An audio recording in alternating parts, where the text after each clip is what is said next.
Hey, good people. Sammy Ashe here, Executive Director of the Ashe Academy, and your host of our Inspire, Uplift, Engage podcast.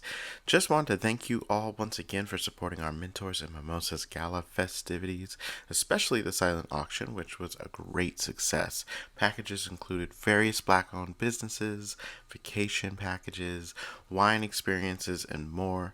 If you missed out, worry not.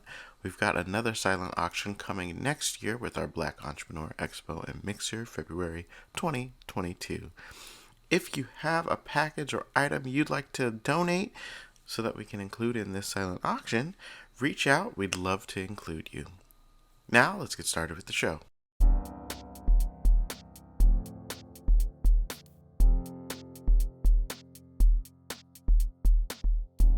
Welcome back, everyone, to another episode of the Ashe Academy's Inspire, Uplift, Engage podcast.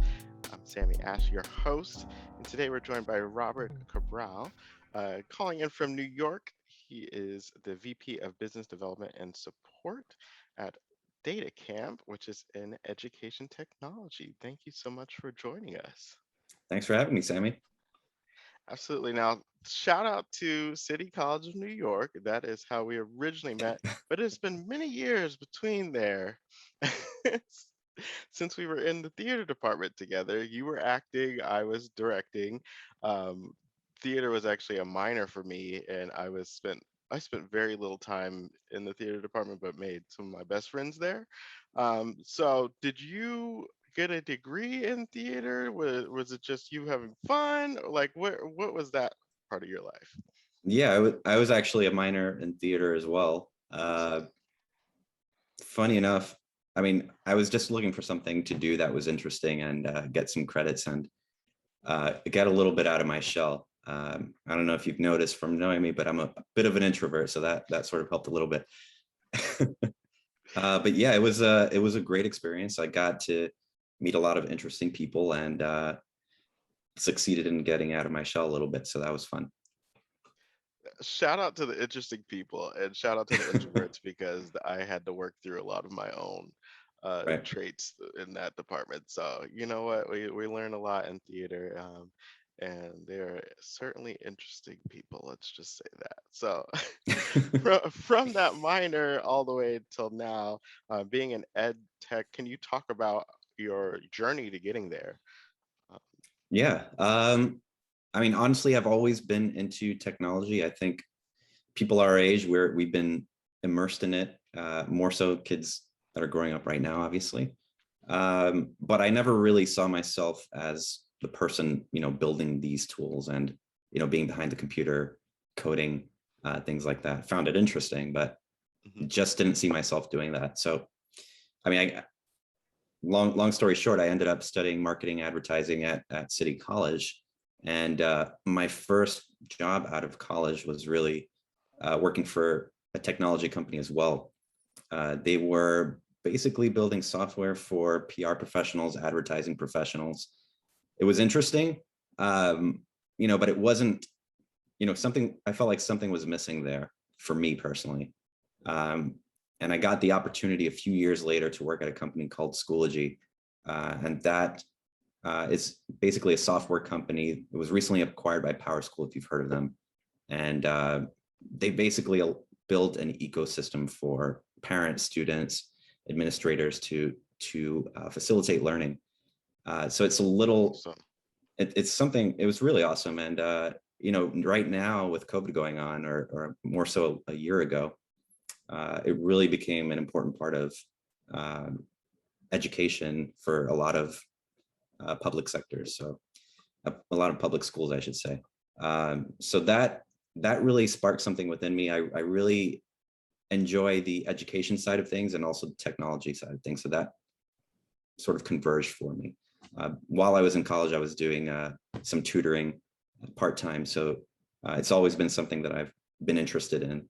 And I guess fast forward 4.5 years later, I started at a company called Data Camp where I'm currently at. And it's a little different. It's ed tech as well, but it's data science, basically democratizing data science for everyone, making it accessible for everyone. And that's, I think is super important. So many people don't really realize the importance of data, I think. Mhm. And there's a lot of interesting things that I've started to think about since working there, like the ethical use of data, using data to actually make better decisions in everyday life, not just at work. So anyway, that's a really long-winded way of answering your question, but that's how I ended up in tech and why I'm here.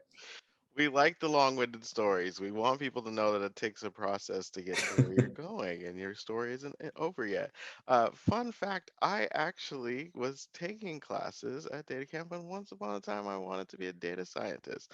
I have Nice. since moved on from data scientist as a career path, but definitely find value in everything data. Like, I am a geek when it comes to data. I used to work in a facility where I would be talking about it, reporting on marketing data for Right. apartments. So I was like, this is fun, like analyzing everything, like figuring that stuff out. Love that I have taken a break from that reporting lifestyle though, because it It's never tough. stops. It's just the next month. It's just the next month. It's just the next month. So yeah, I'm glad that I'm over that part. Um, where do you think that you were first exposed to the possibility of the non-coding side of tech? Because I feel like if you are exposed to tech and it's like an opportunity, then sometimes the deterrent is that, oh, well, I don't know how to code or I don't want to learn how to code, so I don't venture out into tech. So like Yeah. where did you figure out like, okay, I don't have to, or it doesn't have to be the main portion of my job. I might learn a little Right. about it, but yeah. Yeah, I think that's also a great question. I mean, at least for me growing up, and I'm sure there are other people growing up right now, they think about tech and they're like, I have to be an engineer to work Mhm. in tech as defined today. Um, and honestly, it was more by chance. Growing up, I didn't really have anyone around me that was an engineer or worked in a startup company, so I wasn't really exposed to that. It wasn't until I actually started applying for jobs and getting interviews that I started to realize, it sounds obvious now, but there's so much more to a tech company than the actual people building the code, product managers, engineers, things like that. So luck was part of it, but also just like venturing out and seeing what the world has to offer. Awesome.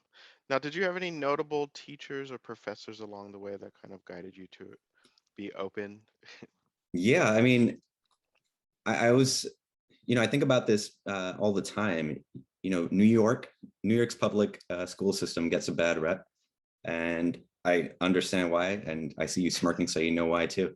Uh, No, I'm a Californian. I only went to undergrad there. I'm right. I hope that you guys had an excellent experience, You've but heard the story, Sammy. Come on.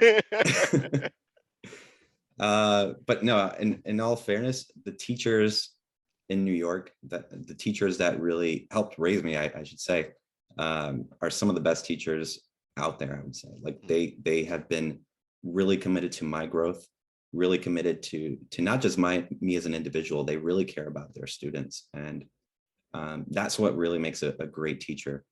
I mean, I'm going to throw out a few names here. So, starting from college, Lynn Applebaum, Nancy Tagg, great professors. They're still working really hard to make sure, that the marketing space, the advertising space, public relations are really uh, well known. There's more information about those industries, and we get more people in there. Then in high school, I'll also name a few names of Mr. Panofino, Mr. Updike.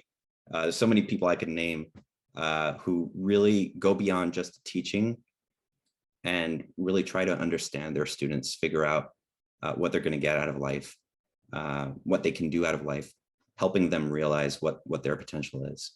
And I'll throw in a little story. Elementary school. This is a really small story, which was probably Miss Thomas is her name. She probably doesn't even remember this, but it stuck through me all these years. Uh, you know, you don't need to play a little sad violin for me here, Sammy, but I was rushing to school. I was, I didn't get a chance to eat breakfast. I don't even know if we had anything at home at that time. And Miss Thomas was giving out snacks during the day. And I didn't say anything. I didn't mention that I was hungry or anything. And for some reason, it's like she knew, and she gave me a little extra snack uh, hidden, and that helped me get through the day. And it sounds sort of meaningless, I guess, or it can, but it had a big impact on me at the time. It just shows like, somebody sees me, somebody cares, and I think that's what you want out of teachers. Oh, absolutely. Education is so important, and caring about who you are educating is so integral. Like stories like that that are multi decades later that Yeah, you can still shout them out. Like the little things that teachers do matter. It doesn't matter how small the gesture is, they will carry you through and probably impact the way that you interact with other people in your professional life too. Like, how do you think that story impacts how you lead today? yeah. I mean, I guess when I see myself as a leader, the one question I ask myself is how do I wish my manager would have been when I was this age, or what do I need to, what do I look for in a leader? Um, so similar to that story, I guess I try to understand my employees, try to understand what their needs are, um, and that's something as simple as just asking questions. You know, not just asking direct questions, but trying to get them to think about things that they're probably not thinking about. Um, and it's usually about work, but sometimes it goes a little bit deeper, and that's okay, because obviously sometimes personal life impacts work as well. Um, and if that's the case, that we got to address that as well. I'm a firm believer in your own health first, your family first. It's important to work. It's important to put 100% effort, but not at the expense of your own well-being. So I don't know if that answers your question, but that's sort of how I think about it. Absolutely. I'm very much so the same way. Not to pry, I absolutely do not want to be in anyone's personal business in that way. But I do, whether I am under someone, like they are my, I guess, manager, or if I am leading them, uh, it might be a, how are you? But it's like, okay, after that fine is out of the way, like seriously, there's a lot going on. Like, how are you doing? How are you managing everything that's going on? Like, are you okay? Right. Super important to let people know that I at least care about whatever is going on the underbelly. I'm not going to pry after I ask the second, are you okay? But at least giving them an opportunity. And just like, if you're not okay, that's okay too. Like, maybe you need to take the day off. Right. Maybe you need to circle back in a week. You're like, hey, I need to go on hiatus. That is okay. But doesn't work in every situation. I'm talking about hiatus for volunteers as opposed to someone that could be taking PTO off. That might be Yep. a little bit different. But I mean, different Same idea though. situations. Yeah. Yes, exactly. So over the years, what has been the best advice you've received? The best advice. That's a good question. I'm gonna have to think about this one. Uh, Well, is it easier to answer what's the worst? What's some advice someone said? They were like, that doesn't feel right. I'm not taking that. I'm not gonna act on that. uh, I mean, the without giving away too much, I'll say the worst advice I've gotten was, and I'm paraphrasing here, just deal with it. Mm, Uh, was a situation where I didn't feel comfortable on a moral level, and I just refused to do mm. something, and that was sort of the response, and I didn't take the advice. Uh, I'm glad I didn't, uh, and there were repercussions as a result, but I'm still happy with my choice. I mean, that's how we have to deal with those situations. If it's bad advice, and I might lose an opportunity because of it, but then I find out if I had taken that opportunity, I would not be employed anyway. Like Right, exactly. it's like, okay, great, avoided that. Um, So is it a little bit clearer now on what that good advice that you, it could be the Yeah, greatest hits. It doesn't have to be the absolute best, like, okay, sure. that transformed my life. I mean, yeah, I guess, back in my support days, it was really, really stressful for me at certain times, just a busy season. And my manager, I'll shout her out, Julie Yoon. Uh, she said something really, it seems very obvious. We're not doing heart surgery here. We're helping people out, and that really put things into perspective, calmed me down a little bit, and I was just able to get on with my day and the rest of honestly the rest of my support career. Just thinking about that. Do your best. If you mess up, it happens. Move on and learn from it. Awesome. Speaking of support, what exactly does that mean? What is the support aspect of Yeah. your job and your background? So yeah, when I came on board with Data Camp, I started off as the head of customer support. Um, so that is providing support for B2B customers, B2C. We have Data Camp for the classrooms where we give access for free for classrooms. So basically supporting everyone that has questions, issues about the product, technical support. That's really what it's all about. Um, I guess I'm in a weird situation where I manage both the support and the business development team, which is more sales oriented. I've got some help now on the support side, so that's great. But that's basically what I mean by support. Beautiful, beautiful.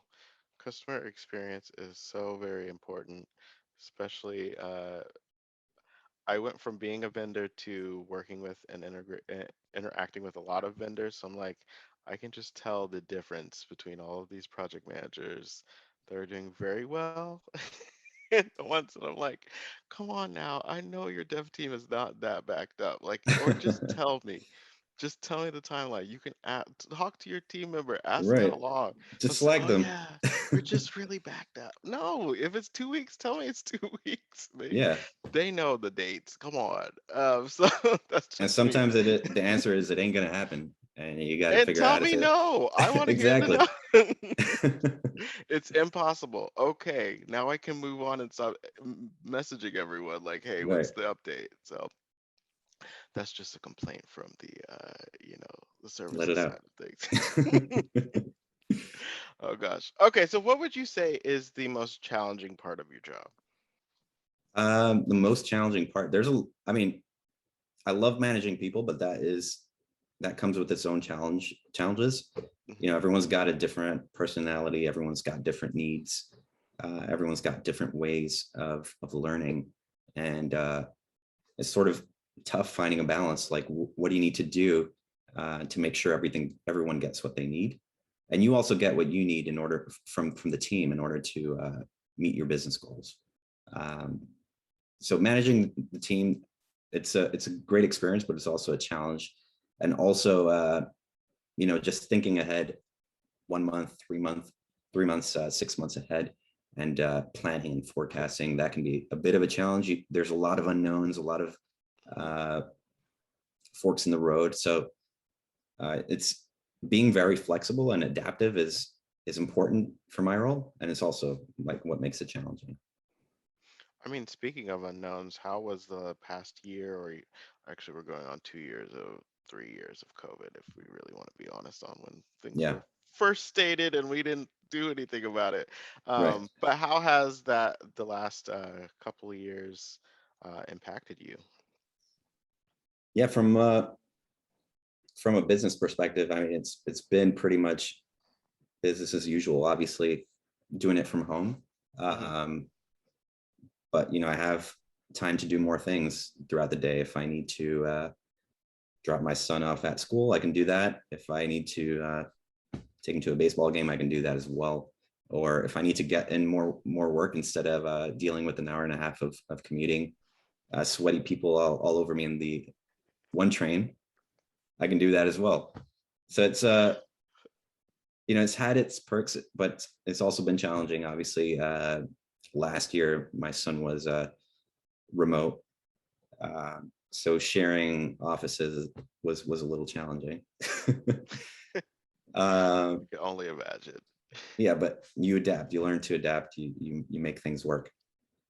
Awesome. So, what is the most rewarding part of your job? Yeah, the most rewarding part, it ties to the most challenging part. Uh, I've always been passionate about helping people, and I'm still doing that today. Whether it's managing my team and figuring out how they can grow as individuals, as professionals. Um, I'm also learning from them, so that's something that I really appreciate, that relationship. But also the people that we're reaching out to and communicating with. We are, like I said, at this particular company, Data Camp. Um, I think it's really important to be part of a company that you believe in, and a mission that you believe in. And data wasn't really something I thought about before, but when you see the impact that it has in people's lives, how they're able to, get the job that they were looking for as a data scientist, or um, getting a promotion because they were able to leverage data at their organization. Um, that's all about helping people in a very different way than I think. Obviously, in a different field, you'd be helping people out. But that motivates me. That encourages me to keep on going, and it really makes me feel like I'm part of something bigger. And I think it's really special, important to have that in your life. Awesome. I mean, data is a part of every single thing that we do and impacts every decision and every algorithm that we are a part of on on our phone. Right. I have seen the changes of ads just based on one accidental click, and I'm like, oh no, Yep. that's not that's not what I'm looking for. But that's because of data. Um, so I would like to kind of pivot into something about success. What does that mean to you? Yeah. Well, first of all, I don't think there is one definition of success. I think everyone has to have their own definition of success and what that means for them. And for me personally, uh, my life as a professional is part of it, but it doesn't define success for me. Uh, quite frankly, as soon as I graduated college and got my first job, I considered myself successful. I was it was an entry level job, and I was doing all the work that nobody wanted to do, but I felt successful at that time. And success is also about milestones. Um, I don't think I'm ever going to be at a point where I'm just going to sit back and say, I'm a successful guy. I can stop right here. Uh, there's always a next step. There's always something that you either want to learn or accomplish uh, to get to your definition of what success means. Um, Success, I've mentioned my son a few times, my wife as well. Being a good father, being a good husband is also part of success to me. Um, Being a good person. So I know I'm getting a little philosophical here, but that's my This is sort the of place opinion. for that, Robert. This is the place for that. It's welcome. Get philosophical on us. Yeah, I mean, that is great, especially your point about milestones. I can say something for myself. Like the goalpost always moves with the realization that I've already like done enough. Like right now is enough. I would like to do more and like keep on doing that without like because it could be very daunting. They're like, okay, I've made this salary level, so like I'm done. Like, oh yeah, perfect. No, because there's other things that you want to save more money for different right. things, for different for other milestones. Like that would include maybe having a complete college or whatever higher education um, handled for your son. Like that's something to save for, which may require you to make another salary level that's just moving the goalpost. Or like, oh, there's Yeah, this new thing that comes out. The iPhone is 10 times more expensive in a couple more years, but we really want it. So like there's more, there's always going to be more. So, although it is daunting, I do want to respect the fact that you just looking forward to something else and that like enjoying the journey. That's something that has been super important for me. Exactly. And I think, just to add to that, for yourself as a professional or as a person, I think you really need to look at success as those small little goals, like I said, those milestones. If you're looking at, I want to be a CEO of a company, but you're all the way over here, you're just going to perceive yourself as the opposite of a success, as a failure. But if you look at all these small accomplishments in between, the journey that it takes to get there, it's less discouraging, and you're being kind to yourself. You've done all this. Recognize it for yourself. Don't wait for somebody else to do it for you. Absolutely. And finding out during the journey that you don't actually want to be CEO of that company is a beautiful Exactly. moment. You're Yeah. like, actually, I don't want to be stressed out at all times. I don't want to work on the weekends as an expectation. Right. So there we go. Wonderful. So outside of your work, what would you say brings you joy? Uh, yeah, a lot of things. I love playing basketball. I'm a pickup game champ, self-proclaimed. Okay. uh, so that's just something simple that brings me joy. Just always since I was a little kid, getting the ball in my hands, uh, going around New York City, playing with people that I haven't met before. Uh, it's it's a good opportunity to challenge yourself, but also get to know everyone around the neighborhood or in a different neighborhood. Um, Aside from that, like I said, spending time with my family, being part of my son's growth. Um, on the other side of things, I love watching movies. I'm a big Marvel fan. Uh, those what if episodes are very interesting if you haven't checked them out. I haven't, but I And need to. yeah, they're great. Um, yeah, I think what brings me joy is having the time to do things that uh, I would have liked to do as a kid that I didn't get a chance to, or even right now. Um, I love eating. I love spending time with people and having conversations like this one. Awesome, awesome.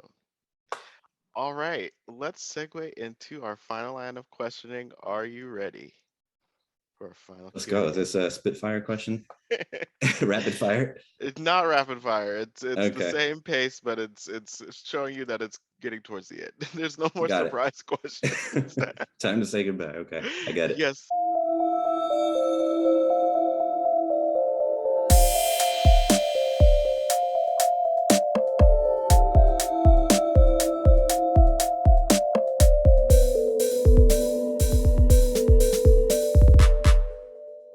So, who is your biggest inspiration?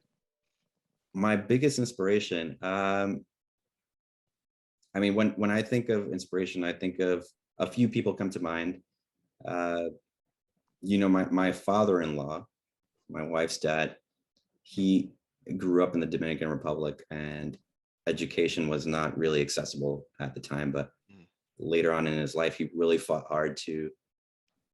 He fought for that education. He was a political activist, and uh, he ended up becoming a chemical engineer as well. So aside from that, he came all the way to this country to provide for his family, left that life behind. And, I think that's a big inspiration, both from a professional level, but also from, just a personal level, like putting his family first, despite achieving what he wanted to in life.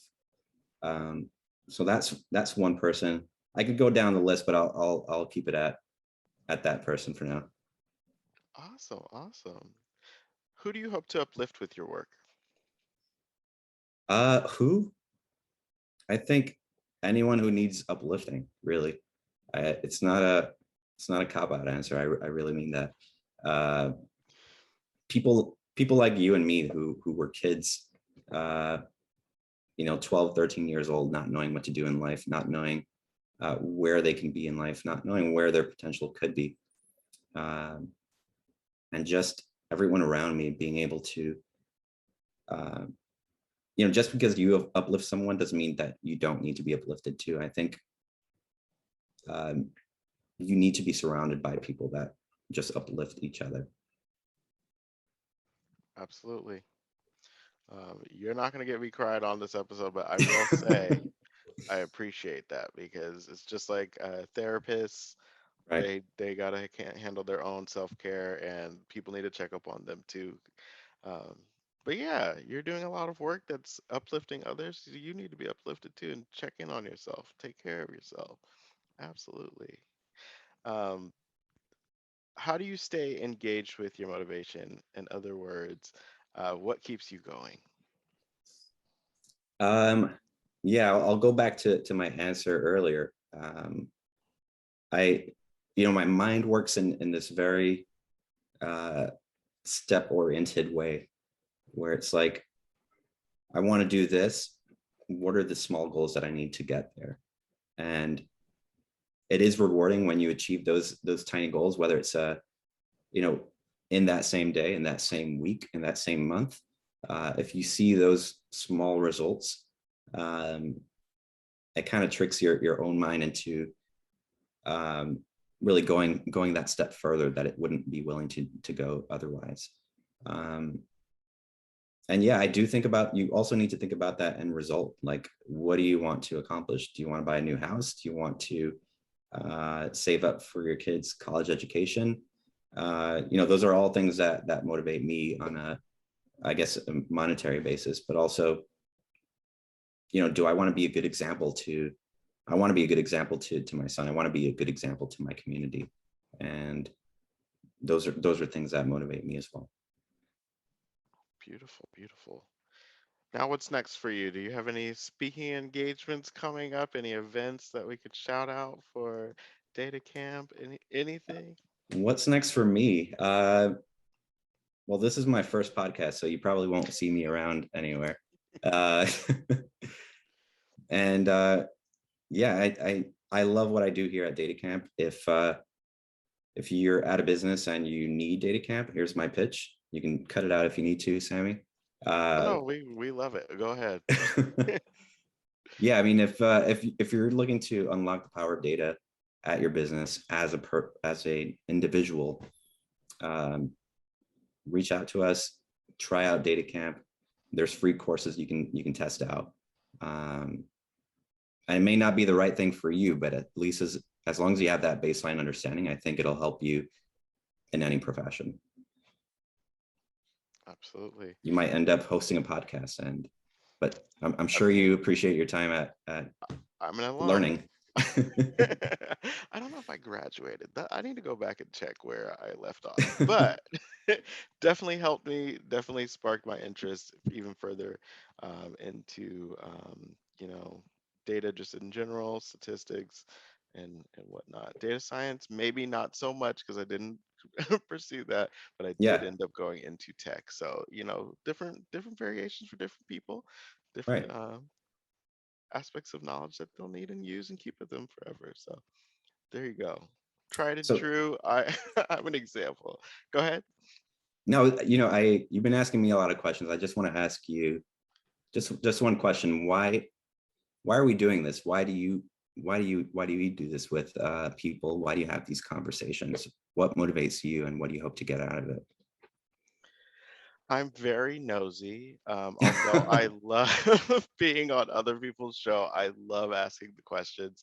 I think it's very interesting the way that my career has gone, starting out as someone who was a filmmaker or still is a filmmaker, but starting out as a filmmaker and seeing myself as more than just a creative, and I've grown and failed and figured different things out, pivoted, and I'm like, okay, I'm sure other people have had these same situations, whether we went to school together or not, or if they're super successful with whatever way that we define that. I really just want to create the opportunity for students of color to see all the different ways that you can exist in this world.